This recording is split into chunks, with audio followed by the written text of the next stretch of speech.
હમણાં આઈઆઈટી જેડબલઈ NEET aspirants, UPSC aspirants, medical students ઘણા બધા પોતાની લાઈફનો એન્ડ લાવી રહ્યા છે અને સમાજના લોકો કહે છે કે આ કેટલી વીક જનરેશન છે, કાંક થાય એટલે એ લોકોને બધું પૂરું કરી નાખવું છે. એક સાયકિયાટ્રિસ્ટ તરીકે કહું ને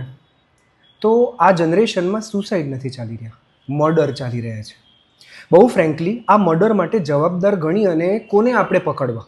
એ પેરેન્ટ્સને કે જે પોતાના બાળકોના ભવિષ્ય માટે એમને ખૂબ જ મોટિવેટ કરી અને લગાડેલા રાખે છે, ભલે એમની મેન્ટલ હેલ્થ બગડતી જતી હોય, કે સ્કૂલ્સને જેમનો કરિક્યુલમ આ એન્ટ્રન્સ એક્ઝામ કરતાં સાવ જુદો છે અને એમને કંઈક જુદું જ ભણાવવું છે, કે પછી એજ્યુકેશનલ ઇન્સ્ટિટ્યૂટ્સના લોકોને જે ઘેંટા બકરાની જેમાં સ્ટુડન્ટ્સને ભરી અને એમની મેન્ટલ હેલ્થનું કશું જ ધ્યાન રાખ્યા વગર બસ ફેક્ટરીની જેમ ચલાવી રાખે છે, કે ગવર્મેન્ટને જે પેપર લીક્સ પણ નથી રોકી શકતી, કે પછી એ સમાજને જેણે એક્સપેક્ટેશનનો કેવો રાક્ષસ બનાવ્યો છે ને કે આપણા બાળકોને ગળી ગયો છે. વિચારો ને, આમ તો ઘણું ઓવરથિંક કરો છો તમે, આ વખતે કાંઈક થોડુંક થિંક પણ કરો ને.